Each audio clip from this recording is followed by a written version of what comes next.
प्रिय छात्रों, पिछले वीडियो में हम लोगों ने विभव मापी के बारे में अध्ययन किया। विभव मापी होता क्या है, विभव मापी के बारे में एक बार और आप जान लीजिए।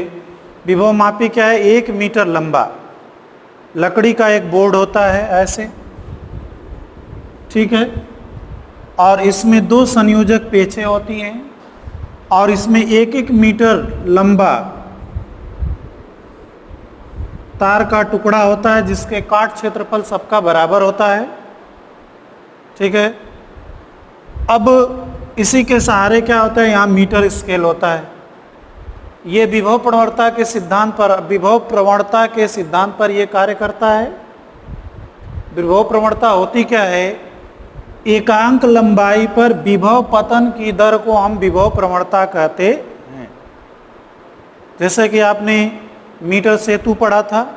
मीटर सेतु किस सिद्धांत पर कार्य करता है? व्हीटस्टोन के सिद्धांत पर कार्य करता है, P/Q बराबर R/S। लेकिन ये विभव मापी के सिद्धांत पर कार्य करता है, यह विभव प्रवणता के सिद्धांत पर कार्य करता है। जैसे जैसे तार की लंबाई बढ़ती जाएगी वैसे वैसे विभव पतन की अर्थात विभव का मान क्या होगा? घटता चला जाएगा, जिसको हम क्या कहते हैं? विभव प्रवणता, ठीक है। तो आज हम लोग इसका यूज पढ़ेंगे जो कि आपके प्रैक्टिकल में है।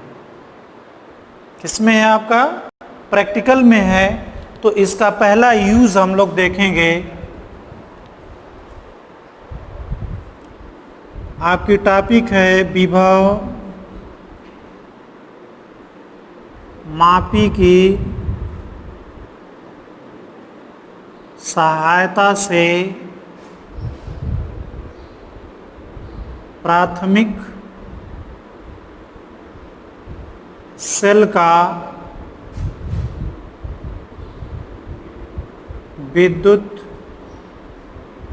प्राथमिक सेल का आंतरिक प्रतिरोध ज्ञात करना।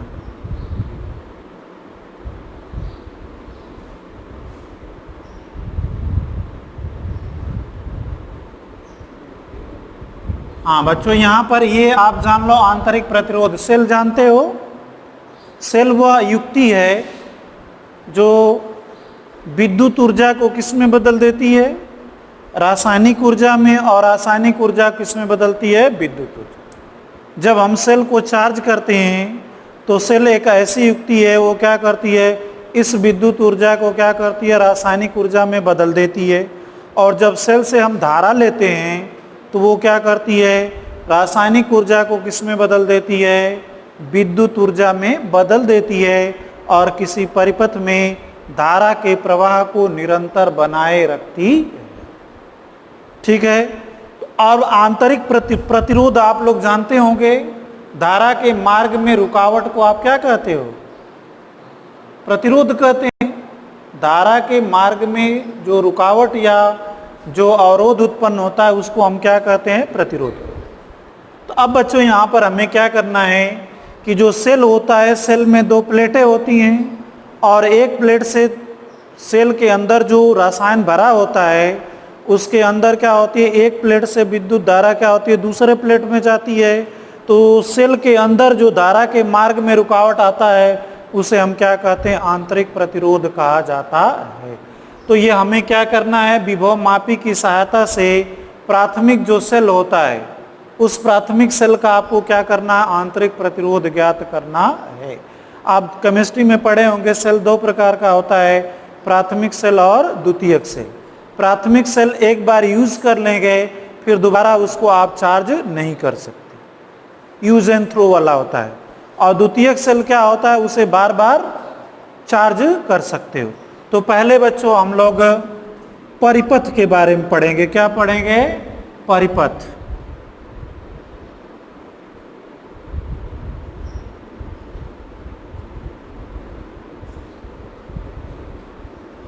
अब ध्यान से आप देखिएगा परिपथ का संयोजन कैसे कहते हैं। ये आपका AB क्या है? विभव मापी है। AB क्या है आपका? विभव मापी। इसमें विभव मापी में 2 परिपथ होते हैं, एक पिछले वीडियो में बताया था, एक प्राथमिक परिपथ और दूसरा द्वितीयक परिपथ। तो बच्चों यहाँ प्राथमिक परिपथ में ईपी विद्युत वाहक बल का एक बैटरी होती है। इसके बाद यहाँ पर क्या होती है, एक कुंजी लगा देंगे, इसका नाम हम क्या रखेंगे, K1। और ये क्या है, आपका धारा नियंत्रक है जिसको हम RH से प्रदर्शित करेंगे और इसको हम क्या करेंगे, जोड़ देंगे। तो प्राथमिक परिपथ में क्या लिखोगे कि एक बैटरी जिसका विद्युत वाहक बल क्या है, EP, कुंजी K1 और धारा नियंत्रक RH को श्रेणी क्रम में जोड़ करके विभव मापी A और B के बीच में जोड़ दिया जाता है, जिसे आप क्या कहते हो,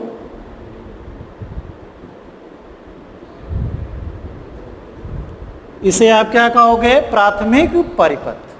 फिर एक बार आप सुन लीजिए कि सेल EP, कुंजी K1, धारा नियंत्रक RH को विभव मापी के श्रेणी क्रम में जोड़ा जाता है।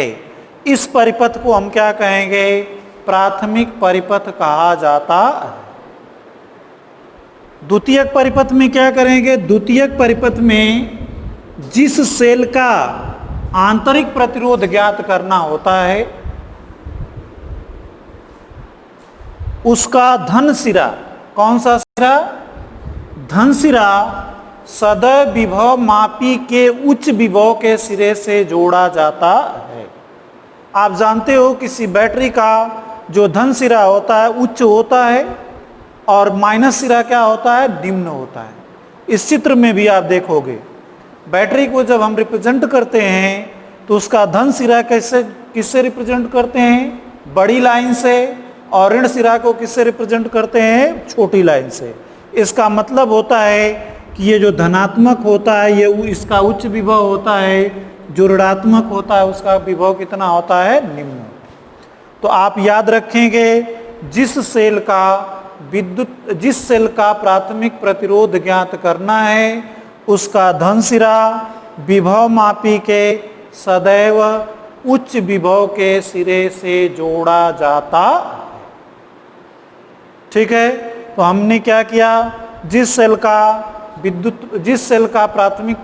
सेल का आंतरिक प्रतिरोध ज्ञात करना है उसका धन सिरा विभव मापी के उस सिरे से जोड़ देते हैं। इसके बाद इसका ऋण सिरा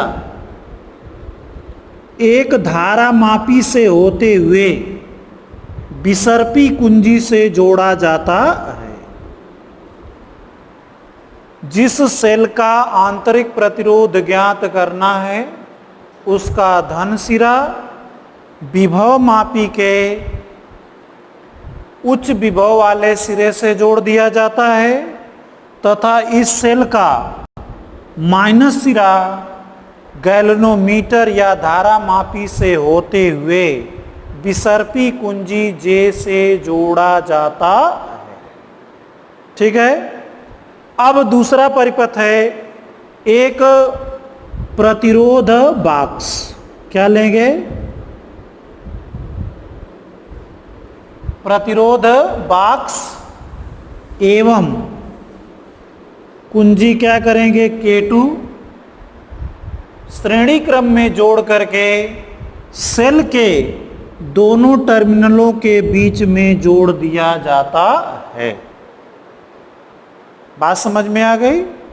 परिपथ में हम क्या करेंगे, तो यहाँ इसके बारे में हम लिख सकते हैं विभव मापी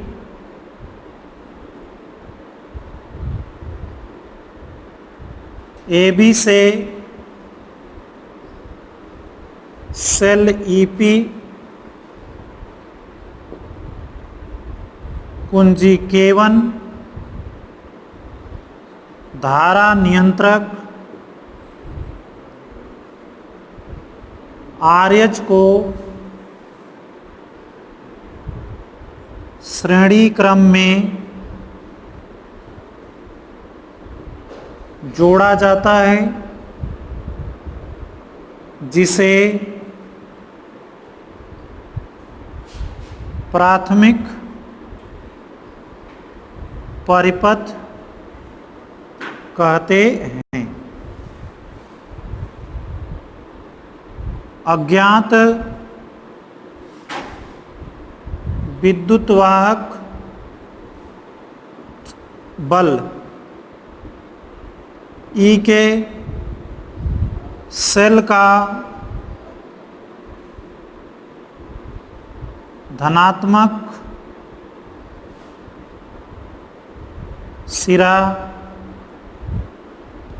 विभव मापी के उच्च विभव वाले सिरे ए से जोड़ा जाता है।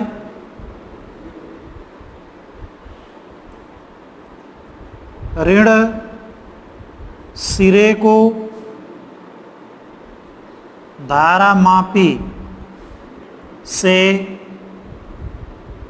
होते हुए विसर्पी कुंजी से जोड़ा जाता है। प्रतिरोध बॉक्स आरबी कुंजी K2 को श्रेणी क्रम में जोड़कर सेल के दोनों सिरों के मध्य जोड़ दिया जाता। अब बच्चों यहाँ देख लो, जो हमने इसमें जोड़ा है, इसमें थोड़ा चित्र में करेक्शन कर लीजिए। अब यहाँ पर जो हमने यहाँ पर आपको बताया, जो जोड़ा है, वही हमने किस में लिख दिया? शब्दों में लिख दिया। इसका कनेक्शन आप याद कर सकते हो। ईपी K1 और धारा नियंत्रक जो प्राथमिक परिपथ कहलाता है, इसको श्रेणी क्रम में किस में जोड़ दिया गया? ए बी के मध्य जोड़ दिया गया। अब जिस सेल का आंतरिक प्रतिरोध ज्ञात करना है, जिसका विद्युत वाहक बल आपको अज्ञात है, उसको हमने क्या किया? इसका धन सिरा कहाँ जोड़ दिया? ए से जोड़ दिया। इसका माइनस सिरा कहाँ जोड़ दिया? धारा मापी से होते हुए विसर्पी कुंजी में जोड़ दिया।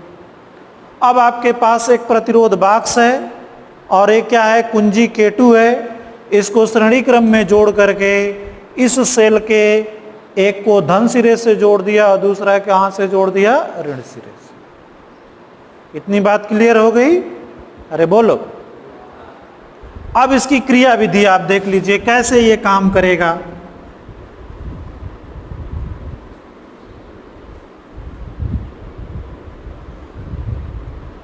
अब इसकी क्रिया विधि क्या है? क्रिया विधि में आप वर्ग कैसे करेगा? ठीक है। अब बच्चों K1 को बंद करेंगे। क्या करोगे?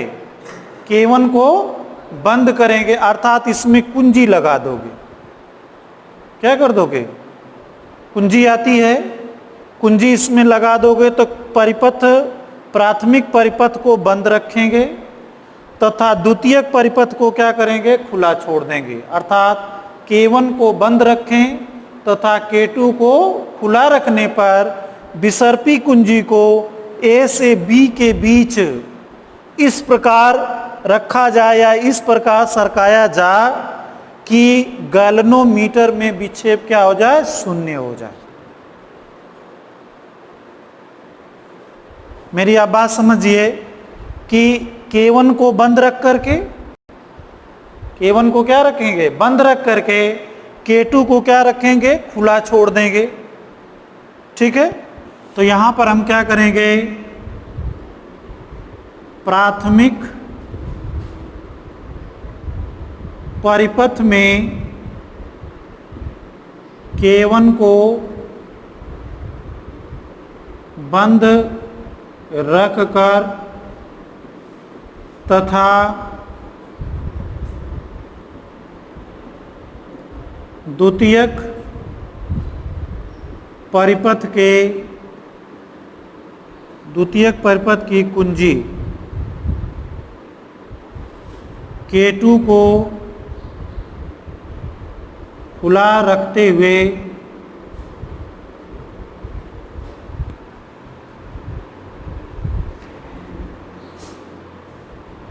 अब बच्चों इसको खुला छोड़ देंगे,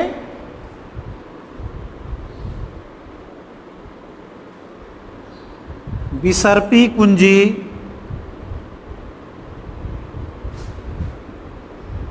को तार AB पर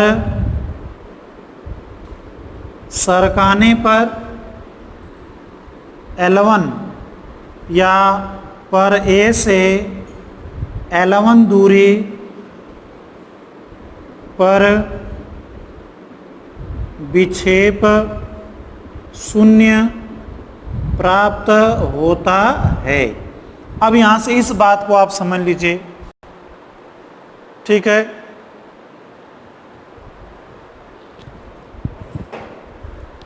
अब इस बात को आप समझ लीजिए कि अब बच्चों पहले क्या करेंगे, K2 खुला रखेगा। K2 खुले का मतलब ऑफ कर देंगे, स्विच को क्या कर देंगे, ऑफ कर देंगे, तो ये परिपथ से क्या हो जाएगा, बाहर हो जाएगा, इसमें कोई धारा प्रवाहित नहीं होगी। इसको बंद रखेंगे।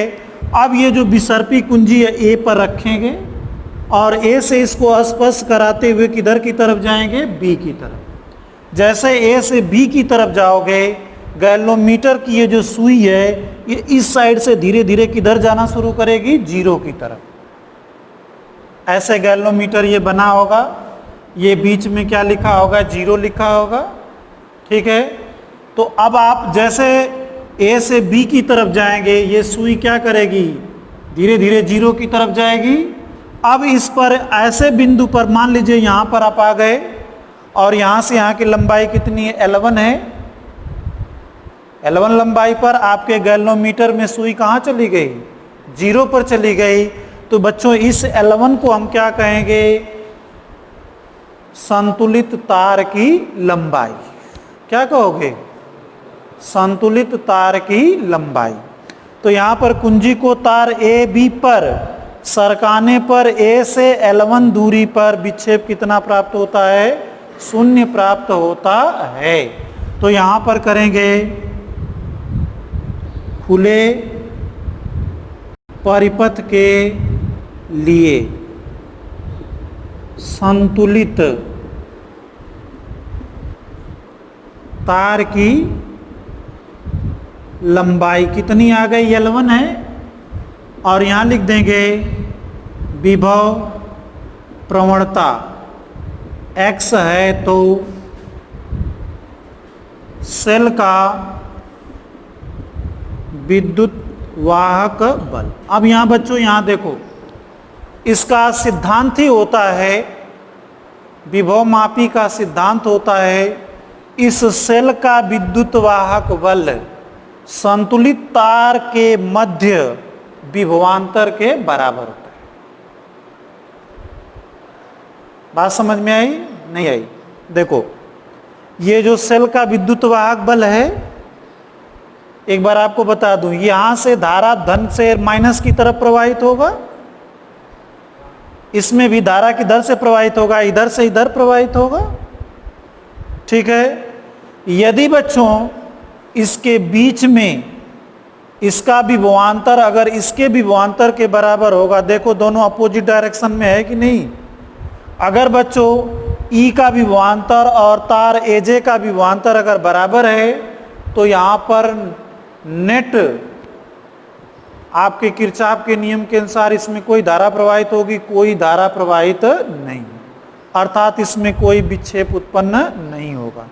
तो इसी सिद्धांत पर है। तो बच्चों इसका विद्युत वाहक बल किसके बराबर होगा, इसके विभवांतर के क्या होगा, बराबर। तो विभव प्रवणता कितनी है, X है, और इसकी लंबाई कितनी है, L1। तो इस सेल का विद्युत वाहक बल कितना हो गया, X इंटू कितना हो गया, L1। X क्या है, विभव प्रवणता। विभव प्रवणता क्या है, एकांक लंबाई पर विभव पतन की दर। अर्थात 1 मीटर, अगर तार की लंबाई 1 मीटर है तो 1 मीटर के सिरों के बीच विभवांतर कितना है, उसी को हम क्या कहते हैं, विभव प्रवणता कहा जाता है। ठीक है, तो 1 मीटर पर आपका विभव कितना x है, तो L1 दूरी पर विभव कितना होगा, x इंटू L1 हो जाएगा। अब बच्चों क्या करेंगे, प्राथमिक परिपथ को यथावत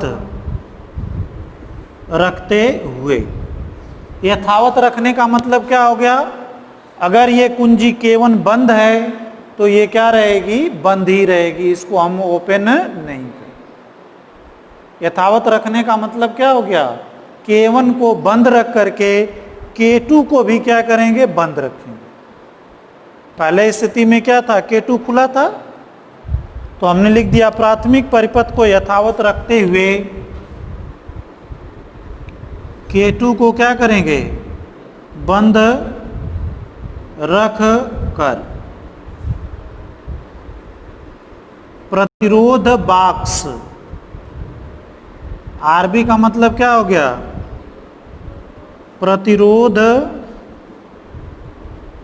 बॉक्स से उचित प्रतिरोध आर निकालने के पश्चात संतुलित तार की लंबाई कितनी हो जाती है, L2 है। अब इसको समझ लो, ये K1 और K2 दोनों को क्या करोगे, अब बंद रखोगे, दोनों परिपथ क्या हो गया, बंद हो गया। और बच्चों इसमें ये जो आपका प्रतिरोध बॉक्स इस प्रकार से होता है, इसमें कुंजियां लगी होती हैं, ठीक है, इस पे लिखा होता है 1 ओम, 2, 3, 4, 5 ऐसे लिखा होता है। अगर इसमें से ये कुंजी निकाल दिया तो परिपथ में 1 ओम का प्रतिरोध क्या होता है, जुड़ जाता है। अगर 1 और 2 को निकाल दिया तो परिपथ में कितने ओम का प्रतिरोध जुड़ गया, 3 ओम का।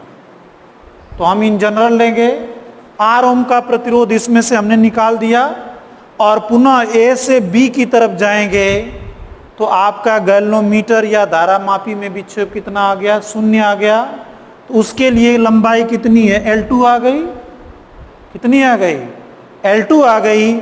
तो प्रतिरोध R के सिरों के मध्य विभवांतर, अब इसमें से जो आपने प्रतिरोध निकाल दिया और इसमें कुंजी लगा दिया तो ये आपका क्या हो गया, परिपथ में जुड़ गया।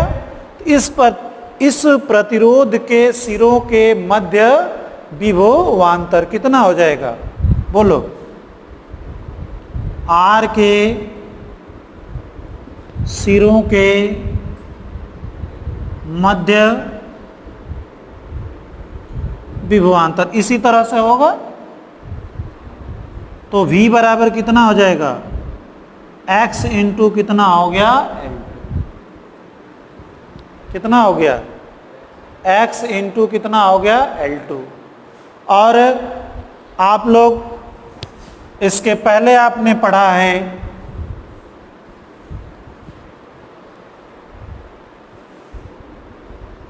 यदि प्रतिरोध R में प्रवाहित धारा I सेल का आंतरिक प्रतिरोध स्मॉल r है, तो सेल का विद्युत वाहक बल E बराबर होता है V प्लस कितना होता I R।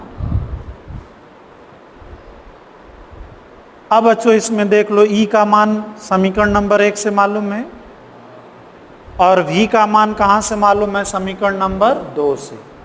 और बच्चों R का मान निकाल सकते हो, तो यहाँ पर स्मॉल r बराबर कितना लिख सकते हो, E minus V upon I। अब I तो कहीं से हमको मालूम नहीं है, तो यहाँ पर आप किसका उपयोग करोगे,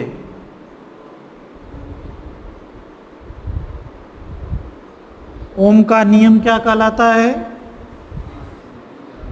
V = IR होता है, या यहां पर क्या लिख सकते हो, I बराबर कितना होगा, V/R। तो I के स्थान पर बच्चों V/R रख सकते हो, क्योंकि इसमें से R ओम का आपने प्रतिरोध निकाला है, तो यहां पर रख दोगे तो स्मॉल r बराबर कितना हो जाएगा, E - V/VR ऊपर चला जाएगा। अब बच्चों समीकरण 1 और 2 से सब मान आप रख दो, मान रख सकते हो। तो ये कितना हो गया, R आ गया, E का मान कितना होगा, X(L1) - X(L2) बटे X(L2)।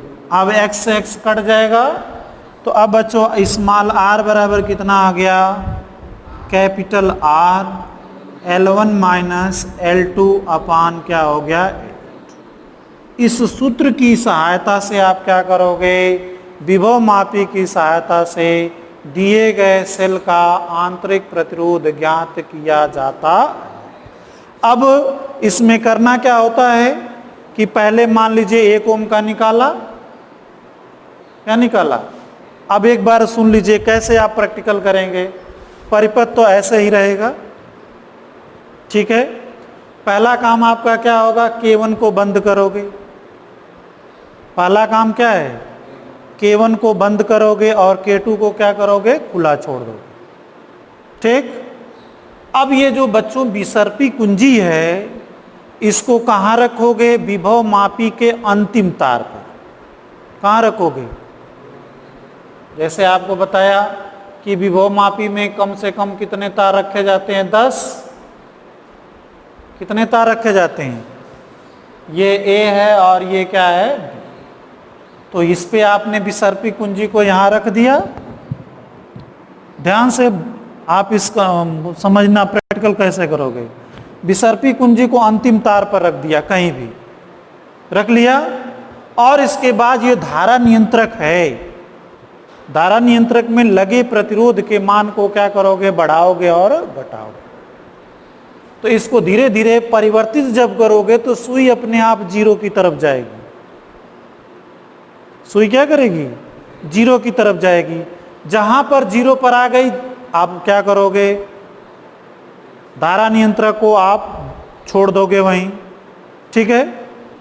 अब ये हमारे कहने का मतलब है कि L1 जो होता है वो सबसे बड़ा होना चाहिए।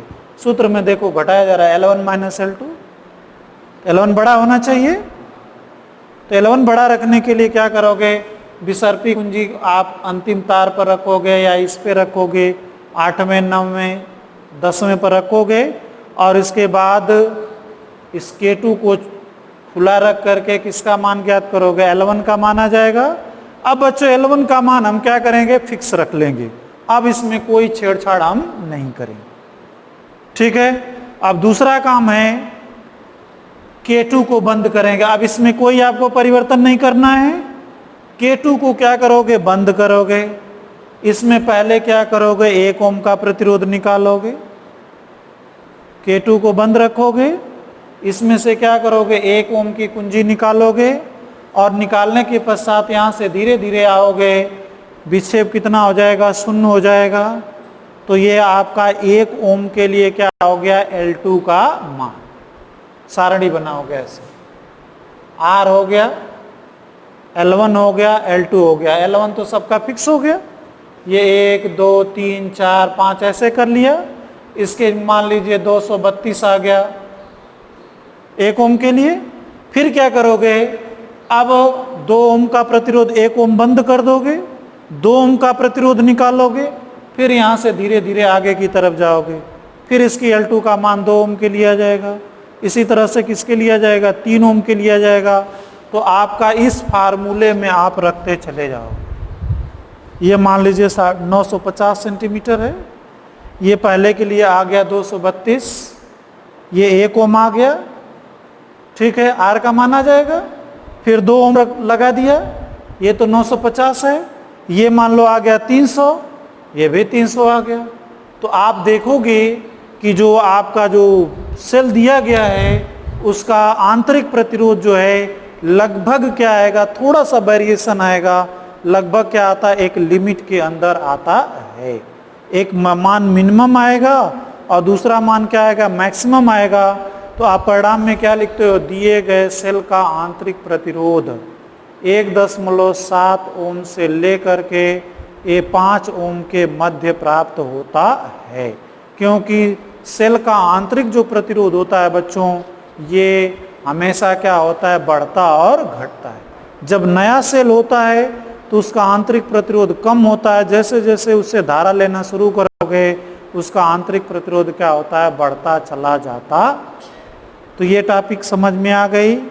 इसकी सहायता से, विभव मापी की सहायता से आपको क्या करना है, सेल का आंतरिक प्रतिरोध ज्ञात करना। अब इस पर एक न्यूमेरिकल है, इस पर एक न्यूमेरिकल बताते चलें, ठीक है। इसमें एक न्यूमेरिकल है,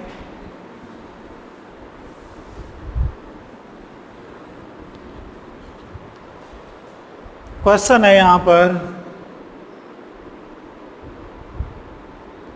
एक विभव मापी है जिसके तार की लंबाई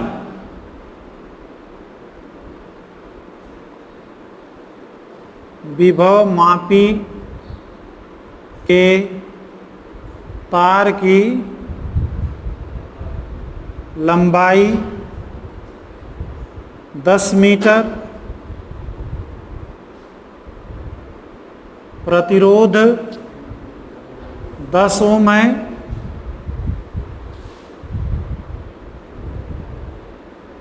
विभव मापी से 2 वोल्ट की बैटरी जिसका आंतरिक प्रतिरोध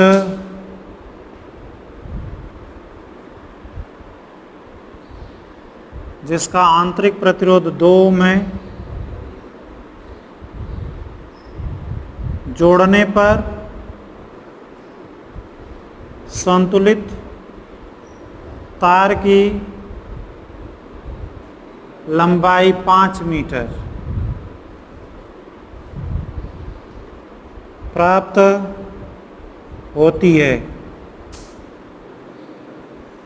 परिपथ में 6 ओम का प्रतिरोध लगाने पर संतुलित तार की लंबाई 5 मीटर तथा परिपथ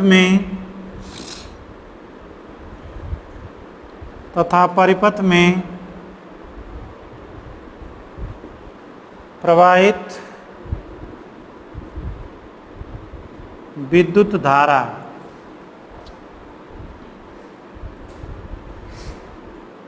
0.1 ओम है, तो सेल का आंतरिक प्रतिरोध ज्ञात कीजिए। देखो बच्चों, ये 10 मीटर क्या है दिया है, विभव मापी की लंबाई दिया है। किसकी लंबाई दिया है, विभव मापी की। और कुल विभव मापी का प्रतिरोध कितना दिया है, 10 ओम दिया है, ठीक है। अब इसके बाद कह रहा है जो प्राथमिक परिपथ में जो बैटरी जोड़ी गई है, कौन सी, प्राथमिक परिपथ में जो ईपी जोड़ी गई है उसका विद्युत वाहक बल कितना है, 2 वोल्ट है। उस सेल का आंतरिक प्रतिरोध कितना है, 2 ओम है, ठीक है। तो जो अज्ञात सेल जोड़ा गया है उसके बारे में कह रहा है कि जब द्वितीयक परिपथ खुला हो तब संतुलित तार की लंबाई कितनी प्राप्त हो रही है, 5 मीटर। इसका मतलब क्या दिया है, L1 का मान कितना दिया है, 5 मीटर। और कह रहा है लगाने पर संतुलित तार की लंबाई कितनी है, 5 मीटर। ठीक है, प्रतिरोध बॉक्स से कितने ओम का प्रतिरोध निकाला जाता है, 6 ओम का निकाला जाता है। तो संतुलित तार की लंबाई कितनी प्राप्त होती है, कहीं लिखा है? नहीं, यहां पर सारी ये जो है L1 है और ये कितना है, घट जाएगी, 4 मीटर आ जाती है। तो ये किसका मान है, L2 का मान कितना है, 4 मीटर। ठीक है, विद्युत धारा का मान कितना दिया, I बराबर 0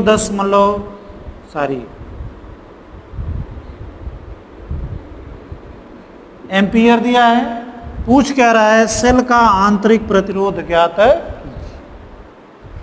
यही पूछ रहा है। तो बच्चों पहले आपको क्या ज्ञात करना है, पहले आप विभव प्रवणता ज्ञात करेंगे। क्या ज्ञात करेंगे,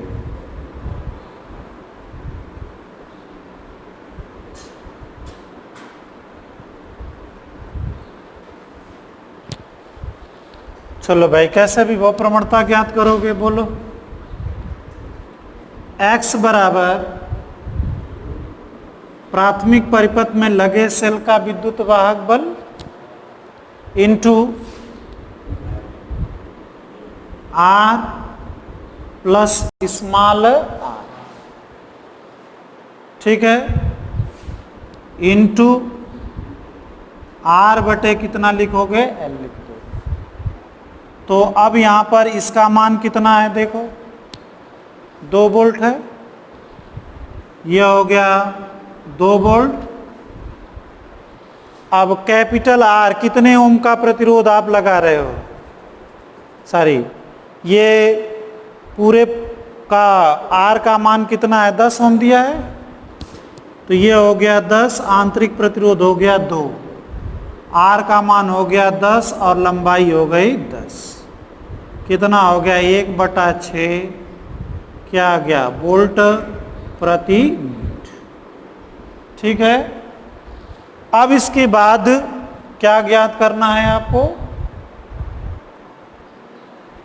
देखो E बराबर कितना होगा, XL1 होगा, और V बराबर कितना होगा, XL2 होगा, और स्मॉल r बराबर पहले हम लोग लिखे थे E माइनस V अपान क्या लिखे थे, I। ठीक है, इतना रख देते हैं। E का मान कितना है, XL1 माइनस XL2 बटे I। तो बच्चों X का मान बाहर आ गया, कितना हो गया, L1 माइनस L2 अपान क्या हो गया, I। अब देखो X का मान कितना, 1/6 है, 1/6 हो गया। L1 का मान कितना है, 5, L2 का मान कितना है, 4, और I का मान है 0.1। अब देखो हल करो, कितना आ गया,